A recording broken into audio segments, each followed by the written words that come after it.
compartieron las tareas antes de llegar acá, varios 2 meses atrás, a mí me tocaba hablar del tercero, de otro gigante del pensamiento, yo diría el menos economista de los tres en el sentido más amplio, porque fue un filósofo básicamente, que fue Friedrich von Hayek, que fue quien a mí me parece causó en la historia del debate de las ideas probablemente un impacto formidable. Es decir, para ponerlo en perspectiva, cuando Hayek escribe sobre los costos inmensos que iba a tener el colectivismo, la batalla la estaba ganando el colectivismo. Es decir, parecía que solo faltaba un tiempo para que todos fuéramos soviéticos. Esa fue el clima intelectual en el que Hayek escribe sus primeras obras, no las últimas, las primeras para hacerlo enojar a Javier. Ustedes saben que Keynes le escribió una carta diciendo que El camino de servidumbre era un libro formidable. Así que ya no me lo critique. No, pero era muy amigable, digamos, él era amigable con todo el mundo. No tengo duda que, con tal de que él podía quedar bien con todo el mundo. O sea, ¿no? Digo. Bueno, pero digamos, de todas maneras, la idea que teníamos y que habíamos distribuido las tareas era hacer esta jornada de reflexión intelectual sobre 3 gigantes del pensamiento. Yo iba tomé Hayek, ¿por qué? Porque en mi vida yo comencé, los años más jóvenes míos fueron años donde las ideas socialistas me habían impresionado mucho. Es decir, esto de hacer el bien con la plata de otro me había entusiasmado. Parecía que esta idea de dirigirle la vida de otro hacia el bien era una cosa que me gratificaba. Por supuesto que por la propia historia familiar, mi padre había sido muy perseguido por sus ideas políticas, yo tenía cierta resistencia al partido único, a la identificación del poder con el partido, y del partido con el caudillo, y del caudillo como única ideología aceptable. Eso me chocaba mucho, pero estaba muy influido. Cerca mí había muchos intelectuales de origen judío que tenían mucha simpatía con los primeros años del Estado de Israel, con los kibbutz, con los mojaves, con toda esa construcción que parecía que en esas circunstancias funcionaba. Entonces, ese clima fue el clima en el que yo me formé en los primeros años. Ahí me pasó un fenómeno, y por eso tomé Hayek. Me pasó un fenómeno impactante en mi vida personal. Empecé a estudiar economía y empecé a ver que los problemas no eran tan sencillos. O sea, esta cosa de que el gobierno va a ser un gigantesco Papá Noel ya me empezó a hacer ruido. Pero, sobre todo, tuve en esos años un choque con un libro que me causó un impacto extraordinario, que se llama Camino de servidumbre. Es un libro que escribe Hayek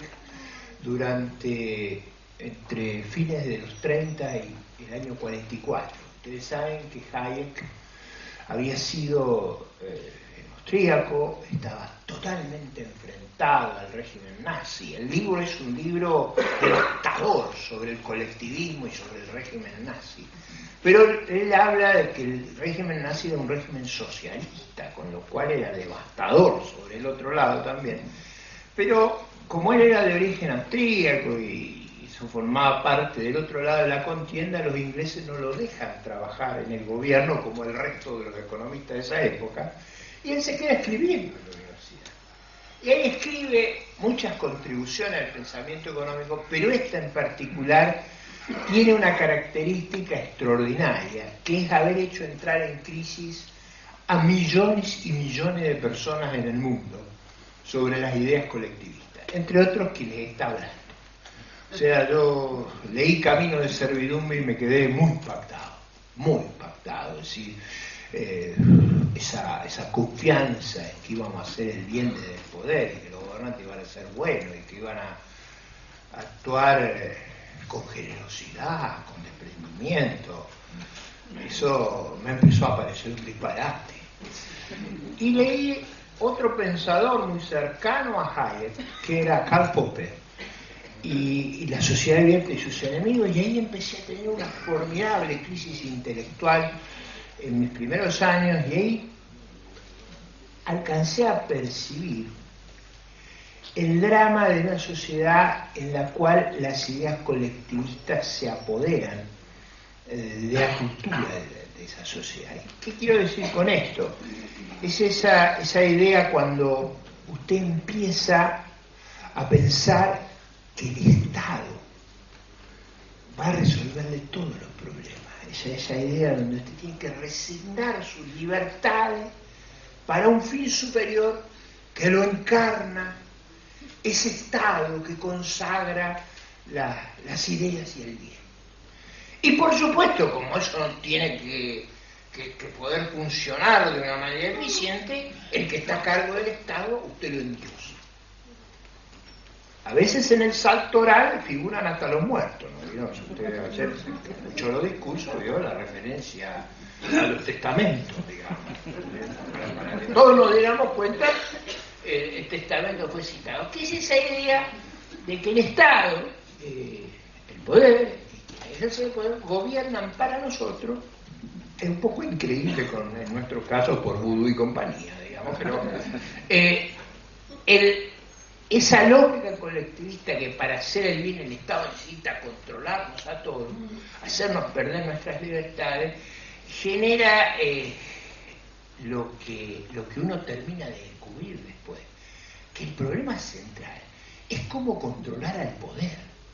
Yo en todo ese viaje intelectual descubrí que esa idea fueron las que al comienzo de las ideas liberales pusieron el eje central, que es evitar el exceso de poder, porque el Estado tiene que estar para resolver lo que no podemos resolver individualmente, pero tiene que ser muy poco, porque cada vez que concentra poder, y ahí viene Buchanan, lo concentra para ello. O sea, no es para ese bien abstracto, sino para servirse del poder. Pero si yo iba a hacer una larga exposición sobre las contribuciones de Hayek, el impacto que esto habían tenido en las ideas, y lo iba a contar de una manera muy simpática, pero ayer pensaba, si yo hago esto, esta gente se va a morir. Primero porque voy a entrar en abstracciones y voy a parecer como alienado de la realidad. Entonces, era el programa original, pero ese programa, cuando cambian las circunstancias, pasa a ser ridículo. Entonces, no porque el programa fuera ridículo, sino porque ustedes, entre otras cosas, como diría la Presidenta, yo tampoco los voy a defraudar. Así que ahora viene la contestación.